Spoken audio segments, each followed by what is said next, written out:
traffic all the way. It's been over an hour I've been sitting out here, and you know what's so depressing? You look at the other side, and these cars are just flying past. And we over here stuck, and I got my kids in the car with me. But you know what? It just made me think of something. That's how life is sometimes. I always tell people we thank God for the doors that he opens, but sometimes you got to thank God for the doors he closes. And sometimes you're going to be here just waiting for your turn. And you got to learn that when you see your brothers and sisters passing by, being blessed, being victorious, you see how they're coming by? I rejoice with them. I'm happy for them. I'm not hating on them as they go by in the opposite direction, because everybody says, oh, I'm waiting on God, but how are you waiting? What kind of attitude are you waiting with when you're waiting for your victory, when you're waiting for your turn to be blessed? Do you sit there and get aggravated? Do you sit there and stop worshiping? Do you stop praising because things aren't on your timing? You got to understand, he said, my ways are not your ways. My thoughts are not your thoughts. God could be preventing me from running into a situation up there. I've been over here for an hour just watching the cars go past on the other side, but it just kind of made me think, man, that, you know, God's timing is always perfect. And I want to encourage you, maybe a relationship kind of hit like this, you know, a standstill, a stop, maybe a job or whatever it is. And sometimes God allows that to happen for you to just kind of self-reflect.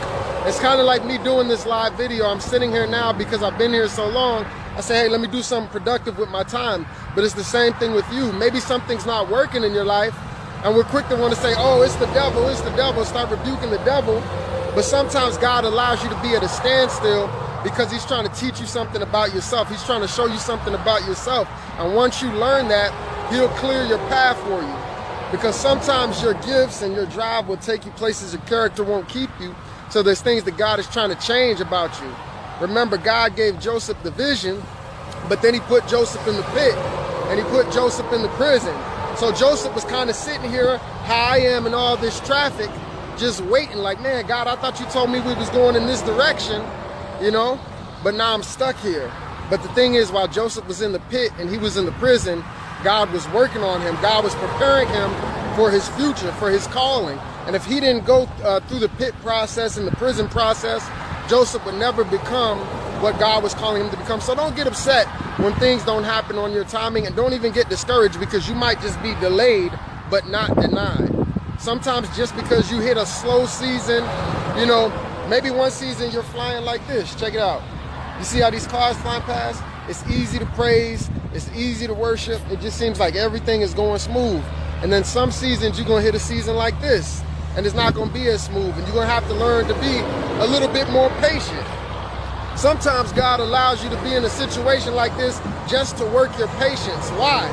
Because life has ups and downs. Life ain't always going to be smooth. Sometimes the enemy's going to put some roadblocks in your path. Sometimes you're going to run into a couple of accidents, difficult people. So God will put you in a situation like this just to work your patience, to get your patience game strong.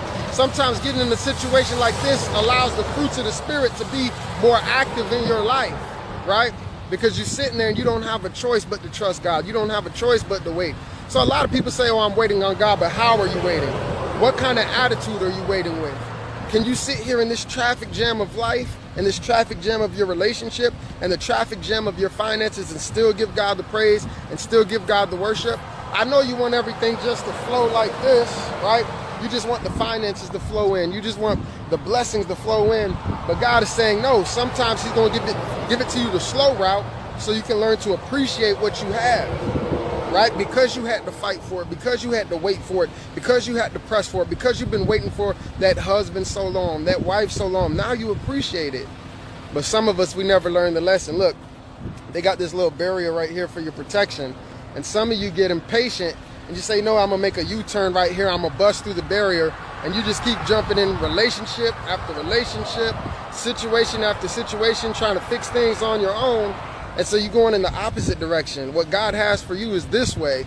But since you want to take a shortcut and you go beyond the protective barrier, a lot of times, like I said, it's not the devil. It's your bad decisions. It's you not following biblical principle. Real faith says, I can sit in this traffic jam of life and still do what the Bible says. I can sit in this traffic jam of life and still trust God, even though it's not on my timing. Even though I would like God to work a little bit faster. You know what? I know that he says he knows the very number of hairs on my head. He knows something that I don't know. He sees something that I don't see. So there's a reason why I'm waiting here. There's a reason why I'm still single. There's a reason why I didn't get that promotion yet. There's a reason why Joseph didn't just go straight to the palace and he had to go to the pit and the prison first. There's a reason why I didn't get my miracle yet. There's a reason why I didn't get my deliverance yet. There's a reason why I didn't get my breakthrough. Sometimes God puts you in a situation like this and he says, how you like me now? Are you still gonna worship? Are you still gonna praise? Are you still gonna trust me? Because things ain't moving on your schedule. But don't be discouraged. Like I said, you may be delayed, but you're not denied.